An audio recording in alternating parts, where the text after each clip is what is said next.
There was a key technological change that was so small that you wouldn't even take note of it, but it has a huge ripple effect. And that was our ability to measure with precision what people were clicking on. At the moment you knew what people were clicking on, you could know that this headline is better than this one, this story is better than this one, this approach is better than this one, and then you would just have to follow it, because these are public companies. If you're a public company, you got to follow the profits, and that means following the clicks. So from the moment we could measure with precision what the audience was responding to in real time, the business model, the old business model of the press was dead, because the old business model was to try to tell you what was happening, just to give you the facts. Just how are today's people actually trapped in mental prisons they're not aware of? Could this be the reason for a lot of today's political and social discord? What exactly is Loserthink, as conceived by author and cartoonist Scott Adams? And what strategies could be used to help people get out of their ideological bubbles? This is American Thought Leaders, and I'm Jekielek. Today we sit down with Scott Adams, the creator of Dilbert. He's also a trained hypnotist, student of persuasion, and author of a number of best-selling books, including Win Bigly. His newest book is titled Loserthink, How Untrained Brains Are Ruining America. Scott Adams, wonderful to have you on American Thought Leaders. Thanks for having me. So Scott, Loserthink. I finished reading your book. I actually have been listening to the audio, which I think is really wonderful because you decided to do it yourself. Unlike many of the books that I listen on audio, I like to do it that way. Before we dive into it, I wanted to ask you, you're, aside from being a cartoonist, you're actually, I guess, an expert on the art of persuasion. I think that's fair to say. Well, I'd call myself a student of persuasion, because I'm not sure where expert begins, but I'm a trained hypnotist, and as part of my job as a writer and cartoonist, I've learned all the skills of persuasion as part of my writing skill stack. So, when I read the book, I found myself agreeing with so much that's in there. Oh, this makes a ton of sense. Oh, this is good. And I'm trying to figure out whether it's because you're right or whether it's just you're very persuasive. It's both. Okay. It's because I'm right and it's persuasive. The way I explain things, especially in the recent books, is if it's not obviously right when you read it, it probably isn't right at all. You don't need to do a lot of research. So often I'm just reframing things that you recognize into a different frame, and sometimes that's all it takes to open up your mind about possibilities.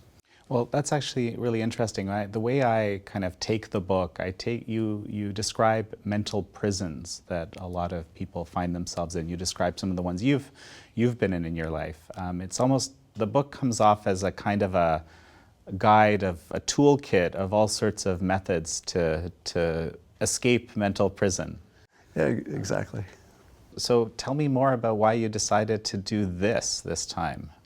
Well, it came out of my observation when I would be on Twitter and I'd be debating people on Twitter, and I'd look at the responses and I'd get these reasonable responses from some people, and even if I disagreed with them, I'd click on their profile and often it would be an economist or a lawyer, and I'd say, these are people who know how to think even if I disagree with their conclusions. And then I'd get other comments that are just crazy, like people, I don't know, are they 6 years old? They've never learned to think or whatever. And I would click on the profile and it would be musician, artist. And it was very consistent. And I said to myself, is there a self-selection process going here that the people who aren't good at, the traditional, let's say, rational kinds of jobs, move over to these? Or is there something about the experience of being in those fields that blocks you off from the more productive ways of thinking? So I started compiling those productive ways of thinking into the book. So if you have not been exposed to them, let's say you have never been an economist, never been an entrepreneur, for example, or a psychologist, a few examples, that you would see just a few of the techniques of how they think about the world. You don't have to have all those skills that they would have. Just how do they see the world? For example, just easy example, if you had never heard of science, it wouldn't be completely obvious to you that you should have a controlled experiment. So you've got something to compare it to. Now, if you have studied science, that's obvious. You don't need to be a scientist to understand why that matters. So I found myself relating to the thinking like a psychologist, section. I think I probably do that the most, which is curious because my background is actually more being a scientist. And it always, in fact, frustrated me very often that a lot of psychological studies would lack some very basic controls that we would have to have in biology, which was my field. So which kind of speaks to exactly what you're trying to do is kind of expand different methods of thinking to a broader swath of society, I suppose. Yeah, well, one of the things people commonly say is all the scientists agree with whatever it is, so it must be true. But if you look at the number of scientific papers that were studied, and even though they had originally been accepted in some kind of publication, something like half of them don't hold up. So there's a ton of science that's moving toward the right answer, but they're wrong until they get there. And the problem with believing in any expert, especially in this case in science, is you never are quite sure, have they reached the point where now they know what's happening, or are they still on the journey and what they think now will be overturned? How would you know? You just know that the scientists believe it's true. But there's a tendency to reward people for, say, being like, no, definitely, we definitely know the answer, right? And there's a penalty, it seems, for not saying that, right? Yeah, another thing I talk about is to look for financial incentive when you're looking at anybody's opinion. It's more radically important in the financial field. If you're getting your financial investment advice from someone who makes money by no matter what you do, let's say a financial advisor who's taking 1% of your portfolio, whether it goes up or down, still they take their 1%. That person maybe is not who you want to trust because there's a conflict of interest there. I find it very interesting. You use the example of climate change in the book to kind of look at it. Tell me a little. I find it fascinating how you look at this whole issue of climate change. So climate change is a lot of people on one side saying all the scientists agree, therefore we've got this problem. But what they don't do as well is break out the parts of climate change and put different levels of confidence on them. For example, the scientists say that adding CO2 to the atmosphere, all things being equal, should cause more warming. Probably true. It seems like exactly the sort of thing scientists would be able to figure out. That's the sort of thing that you could expect. It's probably true. But then they go to the next level where they do these complicated prediction models where they're trying to predict 80 years of economic, social, technological change, plus the environment, which would be hard enough to model through next week, much less 80 years. And those are really for persuasion. So if you see those as persuasion vehicles, not really a record of what's going to happen in the future, right, then you can deal with it more productively and say, okay, do they really know what's going to happen in 80 years? Simple example. Even if storms get worse, does that mean that more people will die? Probably not, because the trajectory of people dying from natural disasters has gone from a lot in recorded times to trivial. We could have entire hurricanes taking out a state, and if we're smart enough, nobody dies because we can see it coming. So in all likelihood, the death and danger of climate change, we'll figure it out. We will adjust. 80 years is a long time. Now, another thing that they say is that it'll cost, it will be a 10% hit to our GDP by the 80-year time. Right.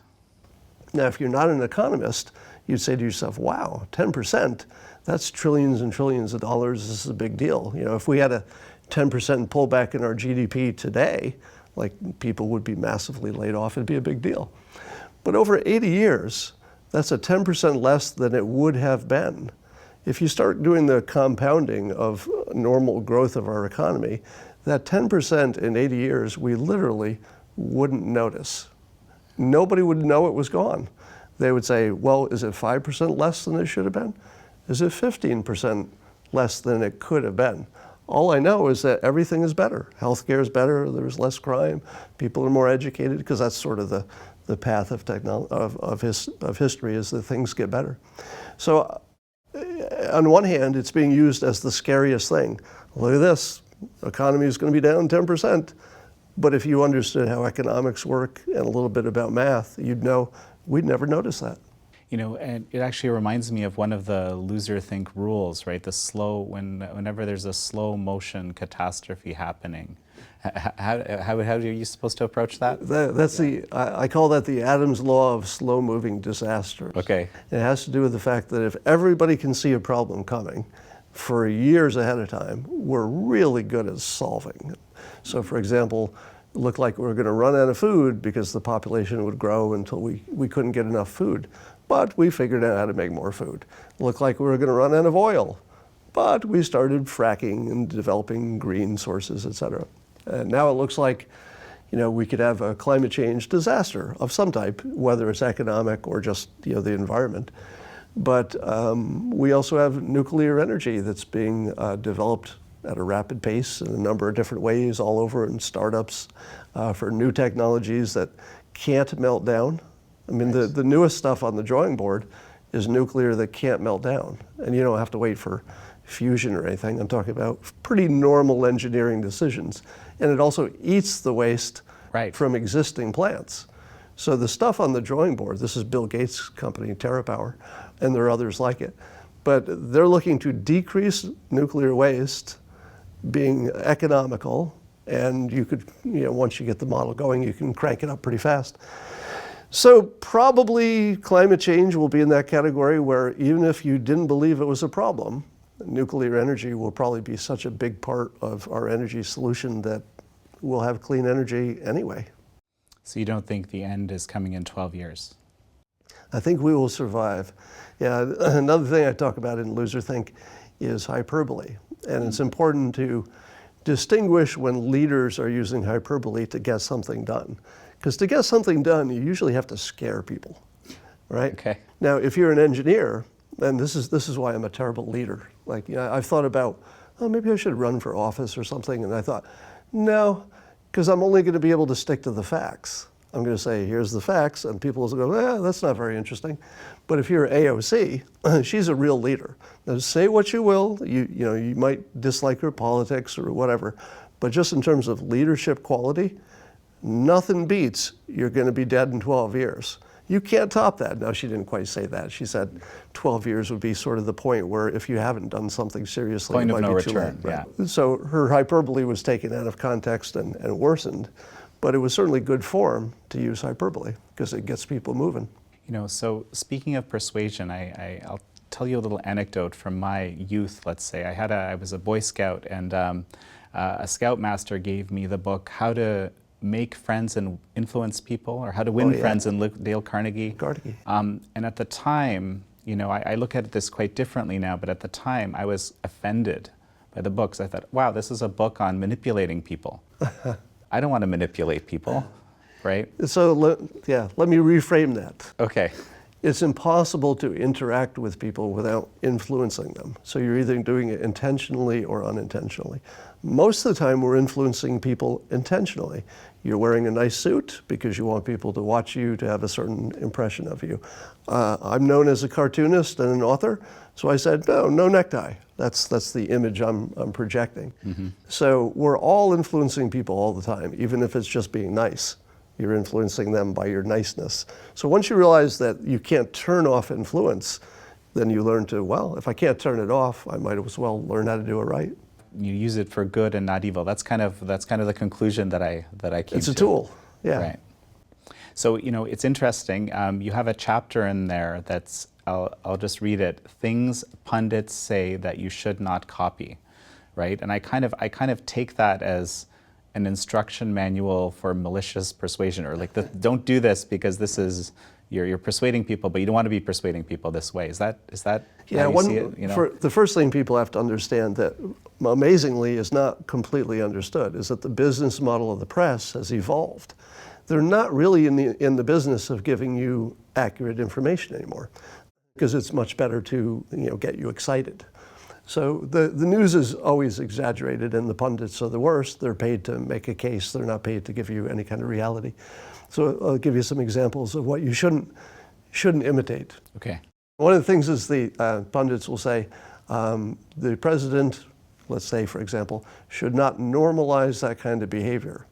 Now that's making you think past the sale to the don't normalize it, as if that's some sort of rule of nature that things shouldn't be normalized. The sale, which they've made you think past, is what is the behavior. Now, if the behavior is that the press is doing a good, responsible job, and the president is criticizing them anyway and delegitimizing them, I would say, don't normalize that. We need a free press. Right. But if the press has crossed the line into naked advocacy, and they're no longer just an arbiter of what is true, then should a president criticize this thing which is a legitimate danger to the republic? Of course. But if you say don't normalize it, you've made us think past the question, is this okay? I mean, is this something that should be stopped, or is this something that should be normalized? You don't want to skip that decision. So this is just another persuasion method, basically. Well, yes. So people use words in place of arguments. Yeah, you see this all the time. People will say, you can't do that because you're a communist, or you're a racist, you're a socialist, you're a something.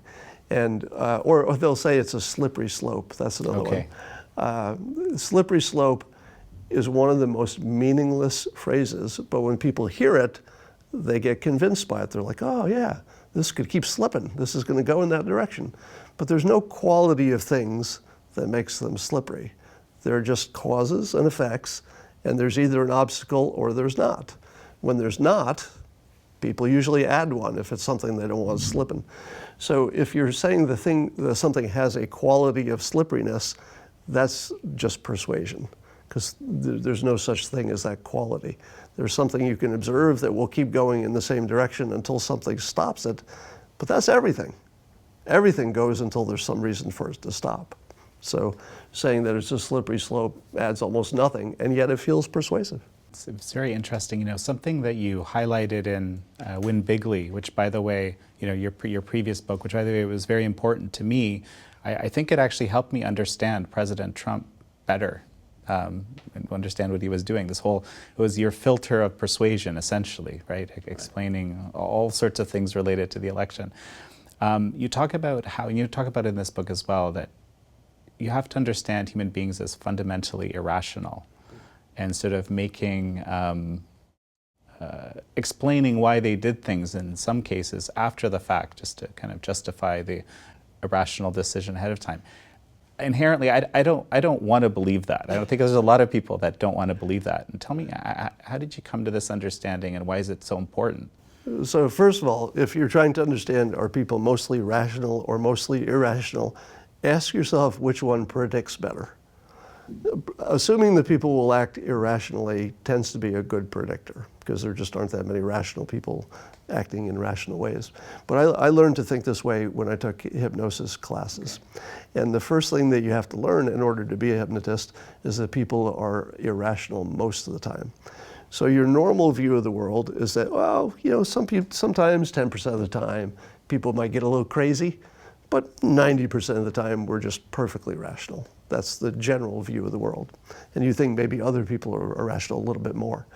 But to learn hypnosis, and in fact even to be able to do it, you have to understand that people are fundamentally irrational, and that they make decisions and then they figure out why they made them after the fact with rationalizations. Once you start seeing the world that way, you can't go back, because it's so predictive. Fascinating. And so this is the hypnosis filter? It's actually a science filter too, because it can be shown that decisions are made before the part of the brain that controls decisions is activated in some cases. Another thing that kind of really struck me in this, and I'm still trying to kind of piece it together in my mind in your book, is you kind of distinguish systems and goals. Like, people tend to operate in terms of goals, having goals, but you're saying, no, that's the Loserthink way. Operate in terms of systems. Can you break that down for me? So goals have a few problems. One is that if you have this long-term goal and you're working toward it every day, you're in a state of failure until you achieve the goal. and that day you have to create a new goal because you have to do something new. So you create a new one, and then you go back into your state of failure. So first of all, psychologically, it's suboptimal because you feel like why am I not succeeding yet? So that's problem number one. The other problem is that the world is much more complicated than it used to be. So it used to be, if you were, let's say you're a farmer, and you'd say, I think I want to clear the trees from that thing because next year I'll be able to plant. Right. Well, that was pretty predictable. That was a perfectly good plan. But today there's more complexity in your smartphone than the farmer had in his entire operation. The things are changing so quickly. If you had a goal, let's say a goal of I'm going to be the best person at understanding blockchain. Mm-hmm. That might be a great idea. Or 5 years from now, it might not even be a thing anymore. Right. So your goals have to be more fluid now to take opportunities where you find them. So the system approach is that you do something every day that gets you more odds of success without being too specific. For example, going to college is a system because you don't know exactly where that goes. You just know that your odds of success went way up.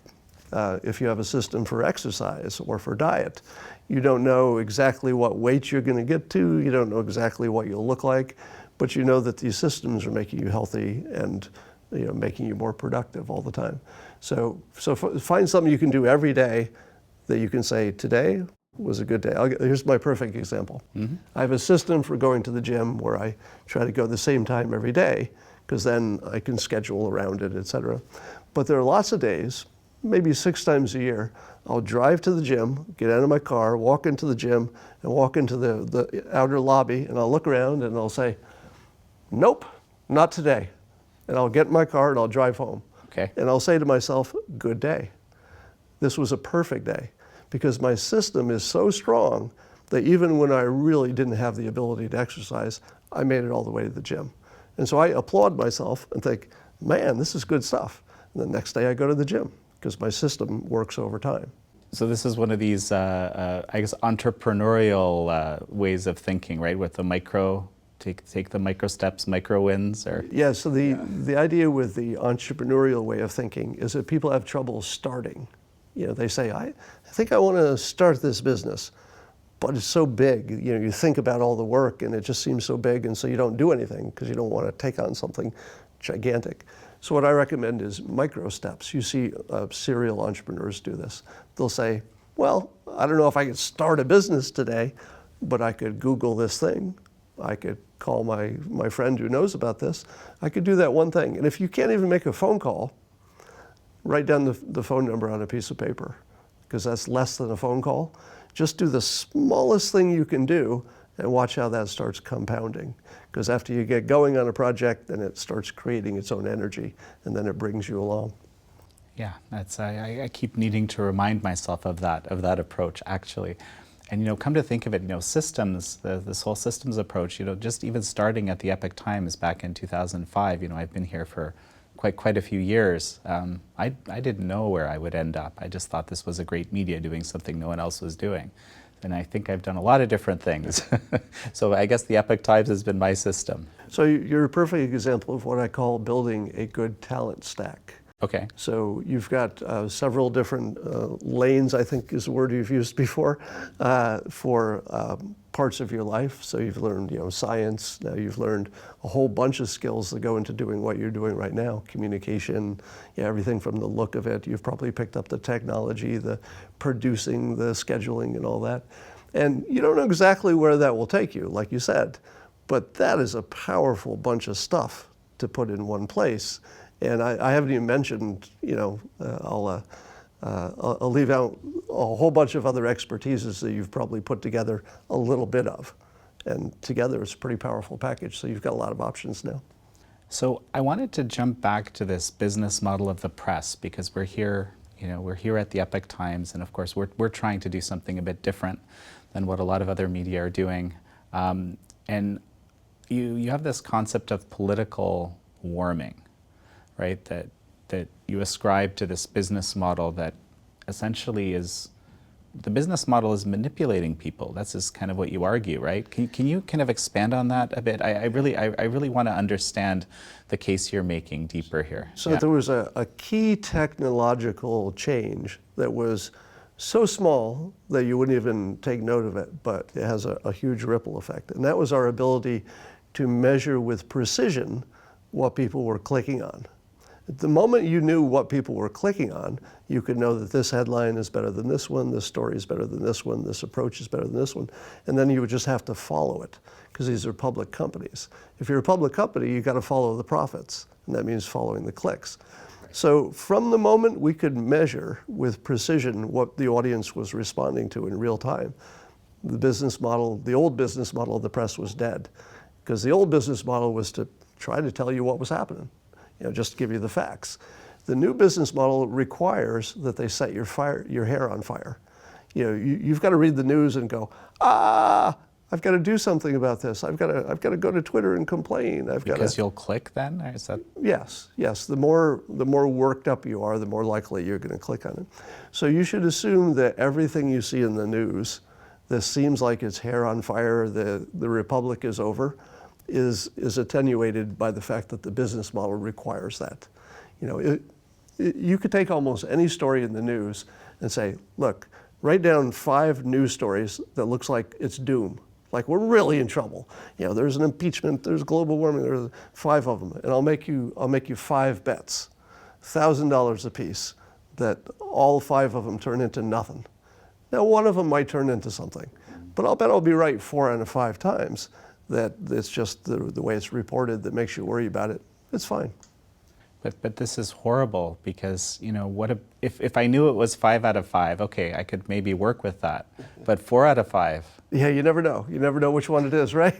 Well, like we were talking about organ harvesting, and you've been talking about that on your podcast. Again, first the question is, could it be real? It's so out there. Probably isn't. That's exactly how I thought, right? Organ harvesting in China. Sorry to clarify for our audiences, but. You start digging deeper, and it might be one of those, I guess, 4 out of 5 or 1 out of 1,000, or... That might be the one that's true, yeah.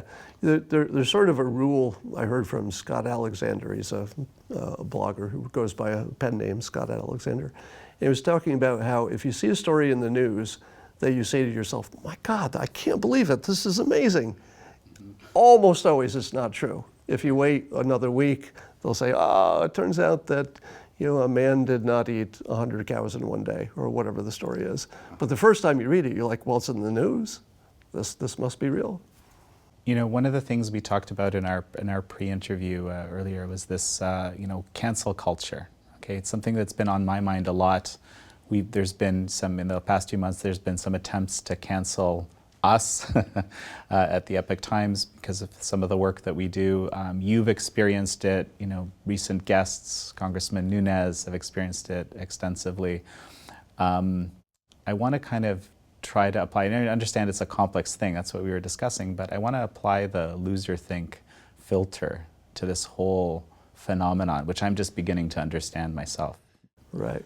Yeah. So I tried to do my little part to persuade it out of existence, and I've introduced 2 what I'll call rules of manners to update our understanding of what is polite in polite society and what's a good way to work with each other. And as technology and civilization changes, every now and then somebody has to just invent a new rule. Until you had cell phones, nobody had to have a rule that you shouldn't use it in the restaurant, right? So you need a new rule. So here's 2 rules that I think would help this whole cancel culture thing. The first one is the 48-hour rule. If somebody says something or does something that is deeply offensive, and by the way, I've never met anybody who's been offended. I've only met lots of people who are sure that somebody they know would be offended, but I've never met anybody who's been offended in my whole life. It just doesn't happen. Anyway, the 48-hour rule says that if you've done something dumb, usually you've misspoken, or maybe you said exactly what you meant, but it was a bad thing to say. You have 48 hours to clarify and or apologize. And if you hit that, it's a reasonable apology, has to be a pretty good one, or a reasonable clarification that we as a society should say, 48 hours, saw a problem, did what he could do, all right? Right. And even if you suspect that the apology is insincere. This is how banners work. You know, if somebody says, I'm late because I was caught in traffic, and you're thinking to yourself, probably not. You left late like you do every single time. But you don't say that. You say, well, I'm glad you got here. So sometimes it's better to let somebody have the apology because they've learned, they've signaled that they know it was wrong. Other people see them signaling it. That's as good as you can do. Now, the other rule is a 20-year rule. Years ago, when I was in high school, I could do any dumbass thing in the world and nobody would ever know. There's no recording of it. There's no Snapchat, no social media. But now we can reach back into people's youth or even just who they were 20 years ago, which is, you know, we're all different people in 20 years, and find some mistake and then bring it to the present and crucify them with it. Now, I suggest a 20-year rule, that if something happened more than 20 years ago, unless it's, you know, you're a pedophile or a murderer or something, that we let it go because you're just not the same person. It's very close to blaming a different person for your crime because every cell in your body has been replaced, the way you think, the way you act. It's almost certainly different over 20 years. Both of these things make me think of the Canadian Prime Minister and the blackface situation, because he did actually apologize pretty darn quickly. He apologized quickly and well, but he also had working for him that people did not believe that his inner intent was evil, because he had such a good body of work that was, you know, clearly on the side of, you know, the angels, so to speak, that it just looked like a bad judgment, which he apologized for. It's bad judgment. I'm sorry I hurt people. Won't do it again. Now I know. What is your personal experience with this cancel culture? How has it affected your life? I've been. Well, some of it is professional, meaning that there are professional trolls on Twitter who come after you. Some of it is professional journalists. I just canceled an interview this morning after I realized it was just a hit piece. And it's fairly organized. The paid trolls on Twitter are obviously professionals who are getting the word to go after certain people on certain days. I activated them today accidentally. I sent a few tweets that were apparently devastatingly good because they all came out, and they're easy to identify because they don't act like regular people. And they all come after me personally. They don't go after the argument. They just go after to try to, you know, bully you off of social media. Ad hominem. You know, actually, I noticed, I watched your Periscope in preparation for this interview. I noticed it kind of got cut short. You were going to discuss this. Why don't we discuss these? Why don't we discuss these tweets, actually? It's a great idea. Well, so the tweet had to do with reframing the issue of the Ukraine phone call. Yes. So everybody's familiar. The president called the president of Ukraine and asked him to look into the Bidens. Now, the way the Democrats and the anti-Trumpers have framed it, and this is the clever part, and A+ for persuasion. They keep saying over and over again that he was digging for dirt on an opponent. If you accept that framing, there's nothing else to talk about, because nobody would be in favor of that. Nobody who supports the president would be in favor of that either. But here's a different way to frame it. There were two outcomes. Either Ukraine would look into the Bidens and find nothing, which would amount to nothing, or they'd find something that even the voters would care about. Because if it was really, you know, swampy or illegal, and by the way, there's no evidence of anything illegal, but there was enough in the public about Biden's connection to his son and his son's connection to the oil company that it was worth asking. And so the president asked, and so the way to look at this is there were two outcomes. Either there was nothing there, or there was something that the voters of the United States really needed to know. Which of those two things is impeachable? Finding nothing, or finding something the voters really care about? And is it his job? It's the job of the president to look into election interference and potential foreign interference in particular. Now, his critics will say, yeah, Scott, don't try that. You know that what he was thinking was it was just for his reelection, and that's the only reason he did it. To which I say, that's how our system is designed. All of the politicians should be working to do things that are purely selfishly for reelection, so long as we can see it. It's transparent. You know, he released the transcripty thing. He had lots of people on the call. He wasn't trying to hide anything, all right? So as long as he's not hiding it, and as long as it also is the job of the president to check into foreign interference, you could argue he's doing a good job at it or a bad job, but it is his job, and it is one of the top priorities in the country, maybe the top, making sure we don't have foreign interference. So if he's doing something that's nakedly for self-interest to get reelected to hurt Biden, but also unambiguously it's his job, that's okay, because the system is designed for that. We want our politicians to go out and try to solve all of our problems and do a good job and do it while we're watching, and then we say, oh, well, you did that just to get reelected, but I love it, because those are all the things I wanted you to do anyway, so yeah, you got reelected. Our system requires that they follow their self-interest to get something that's good for everybody. And it's the doing it while everybody's watching that's the key part. If any of this didn't have plenty of witnesses, if he didn't want to give us the transcripty thing, but not technically a transcript, then you'd have a lot more to be concerned about. But the framing of it as digging for dirt has just been devastatingly effective, and the White House hasn't pushed back effectively. Right, you've been very critical of the responses to this. Yeah, just terrible responses, because they seem to be undecided about whether they should say it's no big deal, or is it, was there no quid pro quo? I would go further, and I would say, if the President of the United States is on a scheduled call with the leader of another country, and there isn't any quid pro quo, that would be weird. He should be impeached for not doing his job. Well, impeachment's too much, but every one of those calls should be at least an implied, but we expect you to vote for us in the UN, don't we? You don't have to say the words. You know that if you're giving somebody a big pile of money, you're going to expect some flexibility in the future. Every call, every time. Right. The argument, of course, being that but if it's in your sort of naked political interest, that would be the problem. But you're saying something different. Yeah, it's the same as saying that an entrepreneur is only doing things to make money. Well, yeah, that's how the whole system is supported. Everybody pursuing what's good for them. That's a good system. If you have a system where they can do what's good for them in public, and it's bad for the rest of the public, well, that's a terrible system. You need to replace it. But we don't have that system. Politics and the economy, as long as it's above board, you're watching, people can pursue their self-interest as hard as they want.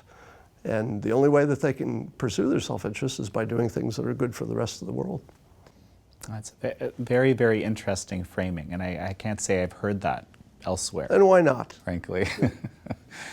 Actually, one of the rules I think that you have in Loserthink is that if around the media is if both the left-leaning media and the right-leaning media are both agree on the same thing, that something happened, you can generally agree, you can assume it's the truth. Yeah, so one of the ways to discern reality is if the left-leaning group reports something as a fact and the right says it's not, or the reverse. If only one side says it's a fact and the other side says it's not, almost never it's a fact. Now, I can't say that that's 100%, but you'll see that's pretty reliable. And they get the big stuff right, the big facts. There's a hurricane, there's a war, names and dates and that stuff. But when they start putting their opinion on it, of what was somebody's motivation, why did they do it, what do we predict is going to happen about it, all that stuff. If you see it on one side but not the other, it's probably not real. One area where there seems to be bipartisan consensus, and I actually just saw a very stark example of that. Susan Rice, of course, National Security Advisor under Obama on the NSC, she was giving an interview to CBC explaining why Huawei, the Chinese telecom giant, shouldn't be allowed to work on Canadian 5G networks. I think this is a really bad idea. And I was thinking to myself, this is Steve Bannon's perspective, who obviously was also on the NSC and under President Trump, very, very different approach to the world.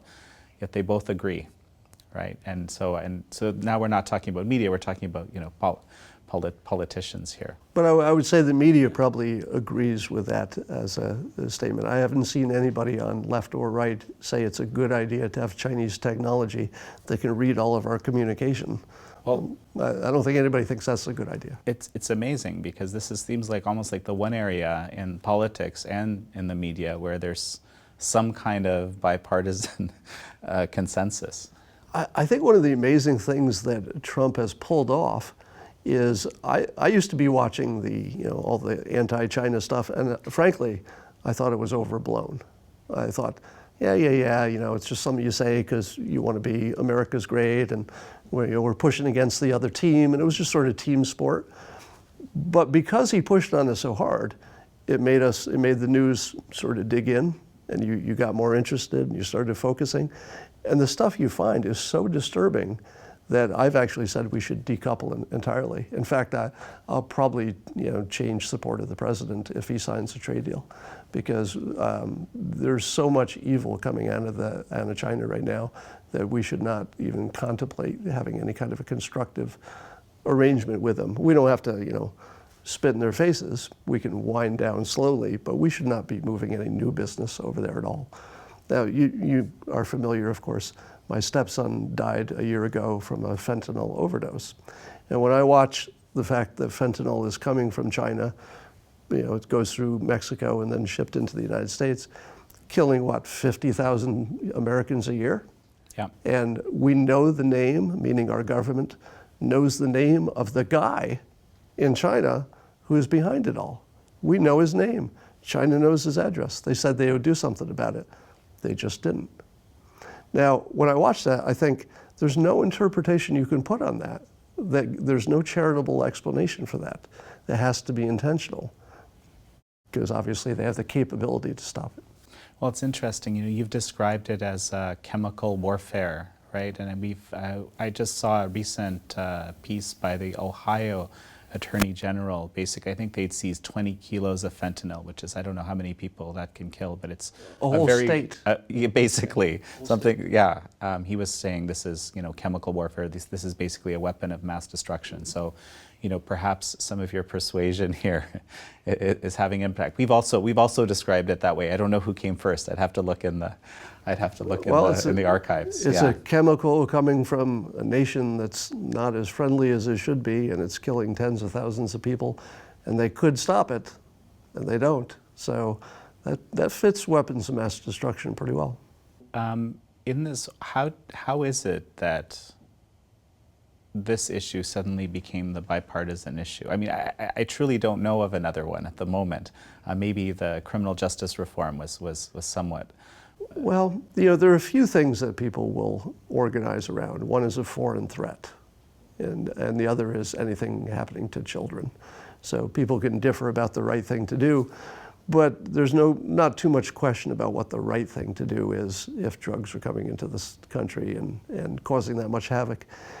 So I think because it's such a simple, uncomplicated situation, and children are involved, not just children, but a lot of them are, that's a good organizing principle. People will organize around external threats and protecting children. So Scott, I picked up this wonderful saying from you a while ago, and it just keeps applying. I've used it in a number of interviews. It's this idea of Americans, or maybe people in general, watching two different movies on the same screen, looking at the same thing, but having a completely wildly different interpretation. Yeah, the first time you hear that, people respond as like, well, how can you be looking at two movies on one screen? But then you see it, the perfect example is that transcript-like thing from the Ukraine call. We're looking at the same page, and some people are saying, well, there's the quid pro quo, it's right there, and other people are saying, I don't see it. I'm looking at the same page. Now, I don't have to pick which one's right and which one's wrong to make the point that we're looking at the same information and having radically different worldviews. Now, the hypnotist and the psychologist would say, that's the way it works, that our reality is just so wildly subjective that we're creating worlds in our head, and your world and mine are just different. And introducing facts that would disprove your world doesn't work, because they just bounce off. I could throw facts at you all day, and you just say, nope, where did that come from? Uncredible source, so facts don't persuade. So if you need to get somebody out of their movie, or out of their bubble, if you will, I suggest a number of techniques in Loserthink. One of them is the idea of making sure that you see the same news on two different sides. The other is simply making sure that you have a process for guaranteeing you're seeing what the other side is saying, whichever the other side is. When I meet people who have incomplete opinions, you can almost always tell which news they're watching, because one of the other illusions of life is that people get information and form opinions about the news. It doesn't happen, because what does happen is that the news assigns your opinion to you, because the voters are somewhat unsophisticated, but if they hear somebody else say that the president was digging for dirt from an opponent, well, they're just going to repeat that. They'll think it's their opinion, and they'll think, well, I looked at the same facts as that guy on the news that said it, and I came to the same conclusion. But that's kind of an illusion, where our opinions are largely assigned. The way you can tell is just go on the street, pick anybody, doesn't matter if they're left-leaning or right-leaning, and say, tell me your opinion on this topic. And it'll come right off of the talking points from the last pundit was on TV. How do we bridge the divide? Let's go a little deeper in that. So besides monitoring both sides, so you know what's going on, there are a couple of techniques. So you'll run into people debating their side, and they'll often say, well, there are 10 reasons for my opinion. And you can't really play whack-a-mole with 10 reasons, because as soon as you whack all 10, and this experience I've had so many times, I'll debunk all of the reasons, and instead of saying, well, wow, I had 10 reasons and you just debunked them all, I changed to your opinion. You can almost guess what happens. They start back with the first opinion, like it never happened. And you go, well, okay, and you debunk all 9 again, and they'll loop back to the first opinion, like it never happened again. You actually can't get there. So I've developed this technique.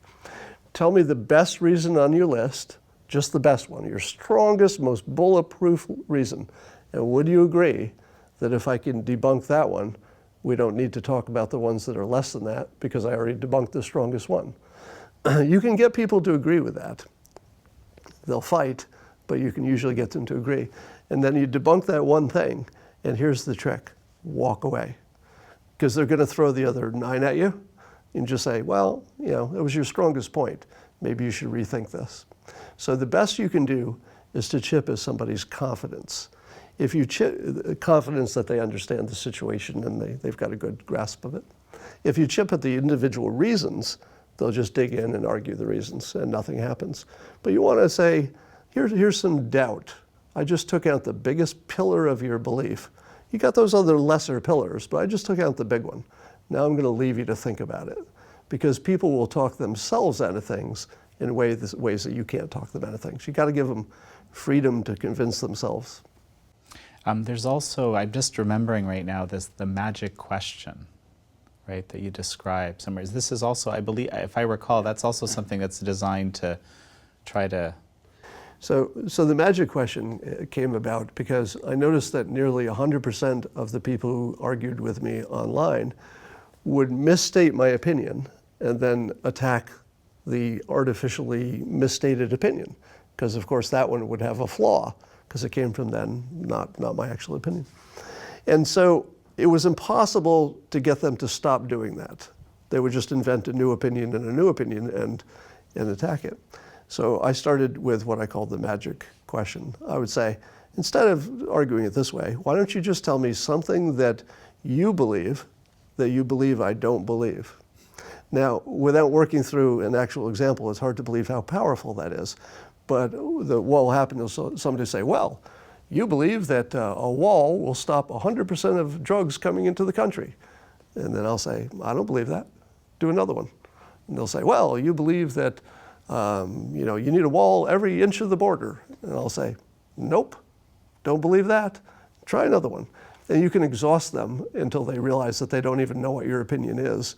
And then you've weakened them to the point where maybe they can hear it for the first time. Well, I'll do one. You believe that we live in a giant simulation. Well, this is based on the percentages, based on the odds. And it goes like this. We can be fairly certain that our own civilization is either at the point or nearing the point where we could create a computer simulation of a world inhabited with people who the simulated people would believe were real and then would act as though they're real. Most people would agree, most scientists, most computer people would agree that we're either there or almost there. If it's true that we could ever achieve it, and once we get there, we're not going to create one. We'll probably do lots of them. If we do it well, the simulations will be smart enough to create their own simulations because they'll think they're real and they'll think they're doing what we're doing. Now, the odds of it happening only once are almost none. The odds of it happening hundreds or billions or trillions of times are very high because if it happens once, it's just going to go whoop, and there'll be trillions of them. Maybe the same day. Actually, the singularity would suggest that it could happen almost instantly. But given that, what are the odds that you're the first species, the original? Because under this model, there is one original, or at least one original, and then trillions of copies. What are the odds that you're the one in a trillion? Because remember, all the other trillion think they're the one too. It's just math. Yeah, I had to ask because I found that's a fascinating perspective which you've brought up. By the way, I like to throw in that Elon Musk says the same thing, just so there's at least one smart person on my side. Okay, so to finish up, Scott, if there's one thing that you would like people who may want to pick up the book, what can they expect to get out of it? What is your hope for them? So the observation that people have holes in their thinking and don't know they have holes is the major key. So if you read the book, you can see some ideas that you say, oh yeah, I already knew that. But other people will see those ideas and it'll be new to them. But it's a way to fill in your holes. So if you don't have much experience in psychology, economics, business, entrepreneurship, a number of others, I give you just the simple ways of thinking that are common to those domains. Scott Adams, so wonderful to have you here. Thank you so much for having me.